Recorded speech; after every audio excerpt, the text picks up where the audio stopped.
Hello students, our last class আমি discuss কৰিছিলো তোমালোকৰ chapter 5 or question number maybe 13 লৈকে discuss কৰিছিলো question number 9 লৈকে discuss কৰি বাকি কেইটা মই এনে তোমালোকক কৈ দিছিলো কেনেকৈ কৰিবা তো আজি আমি discuss কৰিম from question number 14 তো আশা কৰিছো সকলোৱে ভালে আছে তো question number 14 ত কি দিছে আচোন চাও তো question number 14 ত তোমালোকৰ question টো দিছে given function is ধুনিয়াকে solution লিখি লবা so given function is fx equal 3 কাহত condition দিছে 0 less than equal x less than equal 1 then দিছে 4 condition to দিছে 1 less than x less than 3 আৰু এটা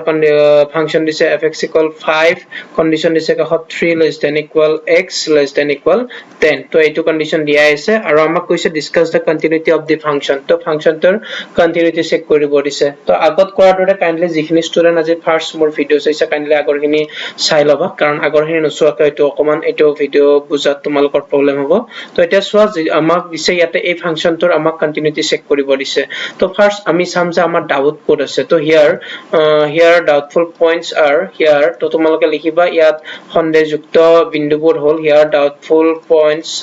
আৰ ইয়াত সন্দেহযুক্ত পইণ্টবোৰ হ'ল তো মন কৰিবা আমাৰ কোড ফাংচনটোৰ কন্ডিশন ব্ৰেক হৈছে তো আমি যদি নোটিস কৰো আমাৰ পইণ্ট 0 ব্ৰেক হোৱা নাই বিকজ 0 লেছ দেন পাৰ্ট আমাক দিয়াই নাই কোৱেশ্চনত 1 ত ফাংচনটোৰ কন্ডিশন ব্ৰেক হৈছে বিকজ 1 অৰ লেছ আৰু 1 অৰ গ্ৰেটাৰ আমাক বেলেগ দিয়াই আছে আৰু 3 ত ব্ৰেক হৈছে বিকজ 3 লেছ আৰু 3 ৰ গ্ৰেটাৰ আমাক বেলেগ দিয়াই আছে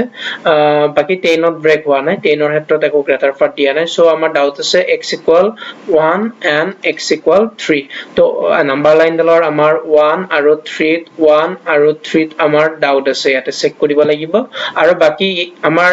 এইটো ফাংচন আমাক নাম্বাৰ লাইনৰ গুটে ৰিয়েল নাম্বাৰত চাব নালাগে কাৰণ আমাক কোৱেশ্চনটো 0 ৰ পৰা ষ্টাৰ্ট হৈছে সো এটা ইন্টাৰভেল থাকিব তোমালোকৰ 0 ৰ পৰা 1 নেক্সট 1 ত চাব লাগিব এবাৰ তাৰ পিছত এটা ইন্টাৰভেল থাকিব তোমালোকৰ 1 ৰ পৰা 3 দেন 3 ত চাব লাগিব এবাৰ আৰু তাৰ পিছত তোমালোকৰ এটা ইন্টাৰভেল থাকিব 3 ৰ পৰা 10 লৈকে আশা কৰিছো এইখিনি ধৰিব পাৰিছা মই কেনেকৈ ইন্টাৰভেল কেইটা বনালো তো ফাৰ্স্ট কেস আমি 1 ল কেস 1 ত মই লম 0 greater than x less than 1 তো 0 ৰ পৰা 1 ৰ ভিতৰত আৰু আমাৰ according to question when x is greater than 0 and less than 1 then fx equal 3 আৰু এইটো আমি ডাইৰেক্ট ক'ব পাৰো which is a constant function ধ্ৰুৱক ফলন আৰু আমি আগতে প্ৰুভ কৰিছো constant function are always continuous hence this function is continuous at the interval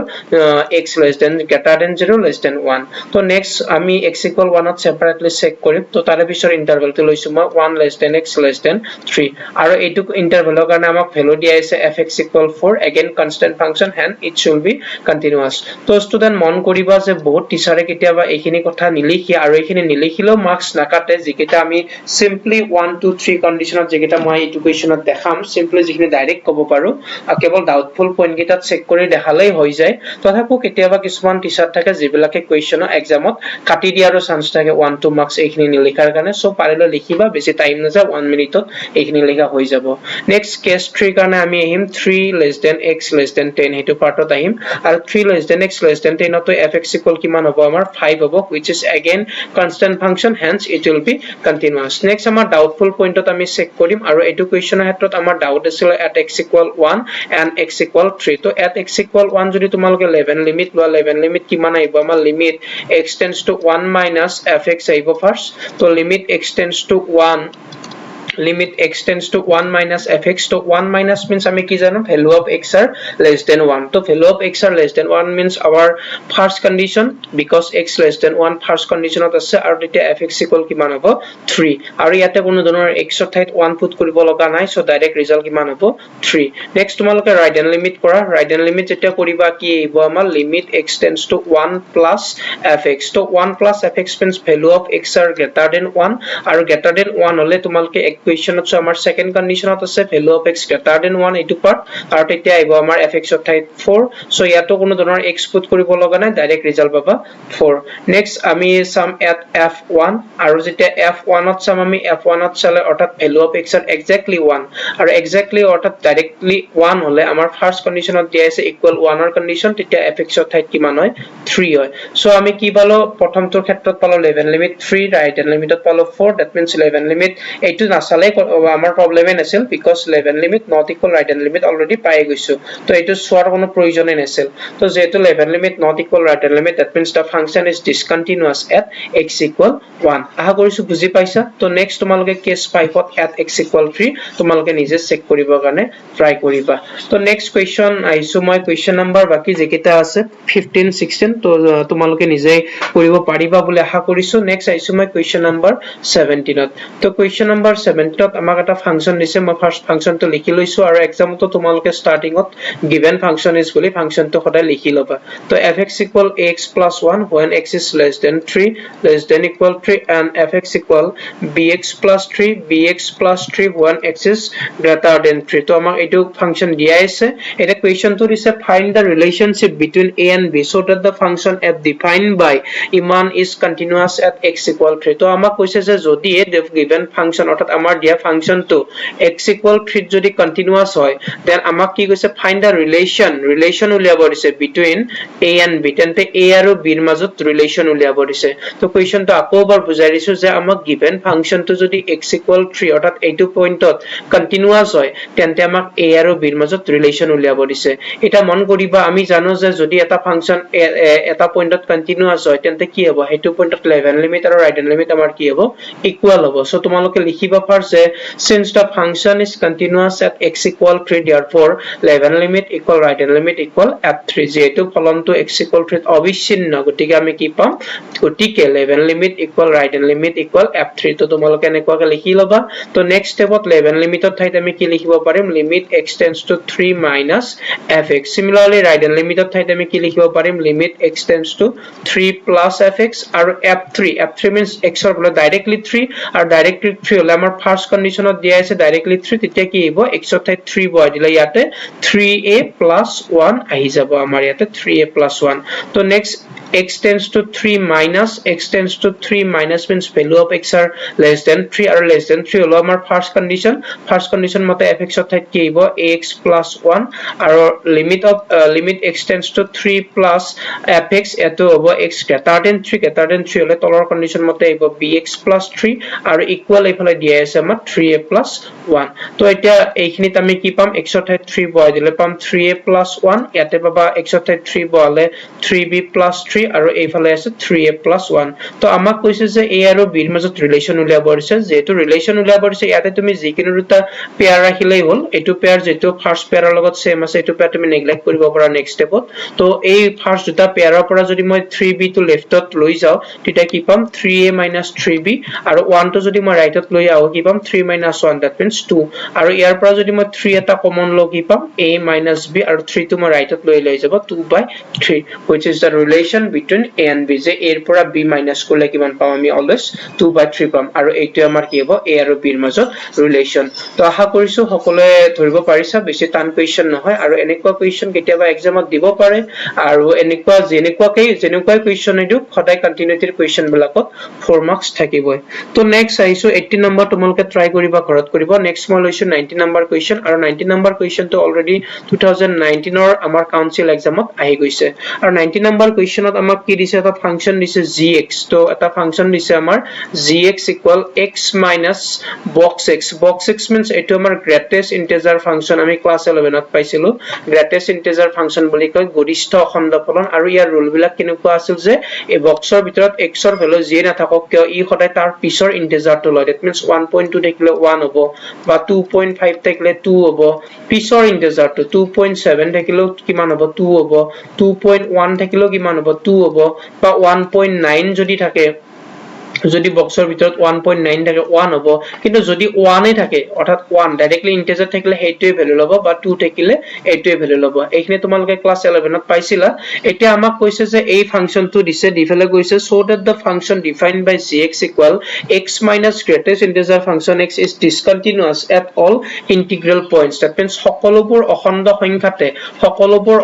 সংখ্যাতে সকলোবোৰ ইন্টিজাৰ নম্বৰতে এই ফাংচনটো discontinuous বুলি আমাক দেখাব দিছে তো এতিয়া মন কৰিবা যেটো আমাক ডিসকন্টিনিউয়াস দেখাব দিছে এট অল ইন্টিগ্ৰেল পয়েন্টস তো প্ৰথমতে আমি ইন্টিগ্ৰেল পয়েন্টস ধৰি লও কাৰণ ইন্টিগ্ৰেল পয়েন্ট বুলি কোতে ইন্টিজাৰ নাম্বাৰ যিকোনো হ'ব পাৰে সো আমি ধৰি লও যে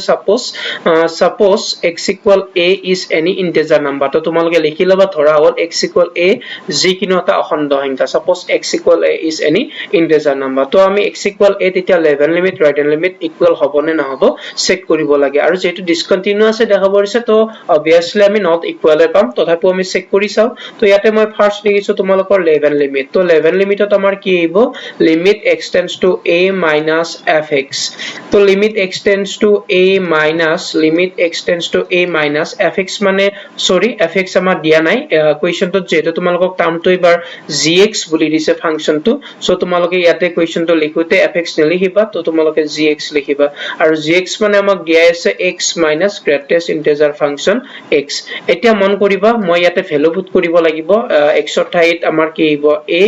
আৰু বক্স x তো ইয়াৰ ভিতৰটো কি আহিব আমাৰ a তো ইয়াতে অকমান লজিক আমি লগাব লাগিব কেনেকুৱা লজিক মন কৰিবা এই যে x tends to a বুলি কৈছো অকমান গুৰুত্ব দি শুনিবা কথাখিনি x tends to যে মই a minus লিখিছো ইয়াতে x tends to যে a minus লিখিছো ইয়াতে তো a minus means তোমালোকে কি বুজিছা x ৰ ভ্যালু তো কাটকৈ সৰু এতকৈ সৰু বুজি পাও আমি আৰু কিমান সৰু সামথিং অকমান নিয়াৰলি কিবা এটা সৰু হয়নে তো এটা মন কৰিবা সাপোজ a মানে যদি 5 হয় অকমান ভাবিবৰ যত্ন কৰিবা a মানে সাপোজ 5 তো যেতিয়া এই বক্সৰ ভিতৰত যেতিয়া মই 5 বহাম তো আমি एक्चुअली আমাৰ কোৱেশ্চনটো যে দিছিলে x tends to a minus বা x tends to যদি a minus নিদি তোমালোকক 5 minus দিয়ে তো 5 minus মানে তোমালোকে কি বুজি পাবা যে x ৰ ভ্যালুটো एक्चुअली 5 তকৈ অকমান সৰু কিন্তু আমাৰ ক্যালকুলেশনৰ কাৰণে আমি কি কৰো 5 ফুট কৰো কিন্তু যেতিয়া এই বক্সৰ ক্ষেত্ৰত অৰ্থাৎ গ্ৰেটেষ্ট ইন্টিজাৰৰ ফাংচনৰ কাৰণে যেতিয়া তুমি এই কোৱেশ্চনটো সলভ কৰিব যাবা তেতিয়া কিন্তু 5 ৰ অকমান সৰু ভ্যালু এটাও কিন্তু বেলেগ এটা মিনিং কৰে কাৰণ আমি জানো 5 তকৈ অকমান সৰু মানে সাপোজ যদি তুমি বক্সৰ ভিতৰত যদি 5 নবহাই আমি এক্সাক্ট ভ্যালু 5 তকৈ অলপ সৰু যদি 4.99 কিবা এটা বহাও তাৰ ৰিজাল্ট কিমান হৈ যাব 4 হৈ যাব অৰ্থাৎ 5 তকৈ কিমান কমি যাব 5 minus 1 5 তকৈ 1 কমি যাব তো সিমিলাৰলি এইটো কোৱেশ্চনৰ ক্ষেত্ৰত মই কিয় ক'ব লগা হ'ল কাৰণ আমি জানো যে বক্সৰ ভিতৰত অৰ্থাৎ গ্ৰেটেষ্ট ইন্টিজাৰ ফাংচনৰ ক্ষেত্ৰত অকমান পইন্টৰ ইফাল সিফাল হলো আমাৰ ৰিজাল্ট বিলাক কি হৈ যায় বেলেগ হৈ যায় তো এইটো কোৱেশ্চনৰ ক্ষেত্ৰতো যেতিয়া তোমালোকে a minus মানে আমাৰ কি হ'ব x ৰ ভ্যালুটো 8 কৈ অকমান সৰু আৰু অকমান সৰু মানে কি কিবা এটা a to যেটো এটা ইন্টিজাৰ নাম্বাৰ আছিল আমাৰ অকমান সৰু মানে কি হ'ব কিবা পইন্টত থাকিব যেনেকুৱা a মানে যদি 5 হয় এতকে অকমান সৰু অৰ্থাৎ 5 তকৈ অকমান সৰু মানে কি বক্সৰ ভিতৰত एक्चुअली 4.999 কিবা এটা তেনেকুৱা আছিল নে আৰু এনেকুৱা যেতিয়া থাকিব তাৰ ৰিজাল্টটো কিমান হয় আমাৰ এনে 4 হয় অৰ্থাৎ 8 কৈ কিমান কমি যায় 1 কমি যায় তো এইটো কোৱেশ্চনৰ ক্ষেত্ৰতো আমি নেক্সট স্টেপত a মাইনাস যেতিয়া মই এই বক্সটো উঠাই দিম যেটো एक्चुअली a ৰ ভ্যালুটো অকমান তাতকৈ সৰু আছিল তো বক্সটো উঠাই দিলে ৰিজাল্টটো কি হৈ যাব তাতকৈ 1 কমি যাব অৰ্থাৎ কিমান আহিব আমাৰ বক্সটো উঠাই দিলে a - 1 আহিব তো বহুতে ভাবিব পাৰা যে ফাৰ্ষ্টৰ ক্ষেত্ৰত আমি তেনেকুৱা কিয় নকৰিলো কাৰণ আমি জানো ফাৰ্ষ্টৰ ক্ষেত্ৰত কোনো ধৰণৰ বক্স বা গ্ৰেটেষ্ট ইন্টিজাৰ ফাংচনৰ কন্ডিশন দিয়া নাই আৰু নিদিলে আমাৰ তাত কোনো প্ৰবলেমে নাই কোনো কন্ডিশনে আমি ইউজ কৰিব লগা নাই so exactly direct value put কৰিলে আমাৰ প্ৰবলেম নাই কিন্তু সেকেন্ডৰ ক্ষেত্ৰত আমাৰ গ্ৰেটেষ্ট ইন্টিজাৰ ফাংচন দিয়াৰ কাৰণে আমি সেই কন্ডিশনটো ভাবি চাব লগিয়া হ'ল বিকজ গ্ৰেটেষ্ট ইন্টিজাৰ ফাংচনত অলপ পইন্টৰ ইফাল সিফাল হলো ৰিজাল্টটো বেলেগ আহি যায় তো ইয়াতে a ক্যান্সেল যাব আৰু মাইনাসৰে মাইনাসক মাল্টিপ্লাই কৰিলে আমি ৰিজাল্ট পাম 1 next right hand limit check কৰিছো আমি তো ৰাইট হ্যান্ড লিমিটত আমি লিখিলো first limit x tends to a plus fx তো এইখিনি তোমালোকে পাৰিলে নিজে কৰিব ট্ৰাই কৰাচোন তো limit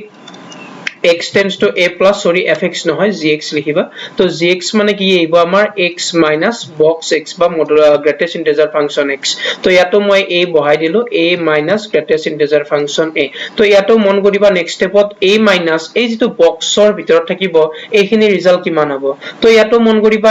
x tends to a plus মানে আমি জানো x ৰ ভ্যালুটো 8 কৈ অলপ ডাঙৰ তো ইয়াতে a মানে যদি এইখিনিত মই দেখুৱাৰ দৰে a মানে যদি 5 হয় তো তেন্তে a x ৰ ভ্যালুটো কে অলপ ডাঙৰ হলে বক্সৰ ভিতৰত কিমান হ'ব নিশ্চয় 5.00001 এনেকুৱা টাইপৰ কিবা এটা হ'ব আৰু হোৱা লগে তাৰ যেতিয়া বক্সটো উঠাই দিবা ৰিজাল্ট কিমান পাবা 5 হে পাবা তো আলটিমেটলি যেটো a ৰ ভ্যালু ধৰিছিলা হেইটোৱে ৰিজাল্ট পাবা ধৰিব পাৰিছানে মই কি কৈছো যে ইয়াতে a ৰ ভ্যালুটো হ'ল আকৌ এবাৰ কৈছো মন দিবা ইয়াতে আমাৰ এই যেটো বক্সৰ ভিতৰত a আছে a ৰ ভ্যালুটো actually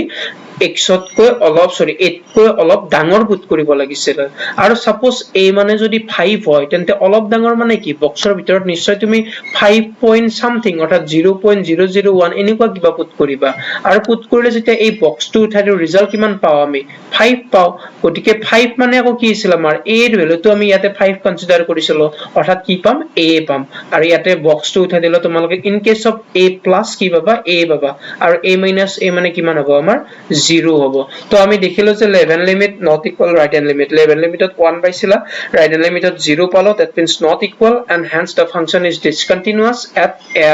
x equal a and since x is a real number therefore the function is since x is an integer number therefore the function is discontinuous at all integer points অর্থাৎ তোমালোকে লিখিবা যে function তো x equal a বিন্দুত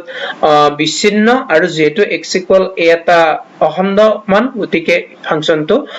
ফলনটো সকলো ধৰণৰ অখণ্ড সংখ্যাতে কি হ'ব বিচ্ছিন্ন হ'ব হেখিনি তোমালোকে লিখি দিবা আশা কৰিছো এখিনি বুজি পাইছা আৰু যদি বুজি পাইছা তেন্তে চেনেলটো সাবস্ক্ৰাইব কৰিবা আৰু লাইক কৰিবা আৰু যদি কিবা ডাউট আছে তো বুজি নোপোৱাখিনি কমেন্টত কমেন্ট কৰিবা থ্যাংক ইউ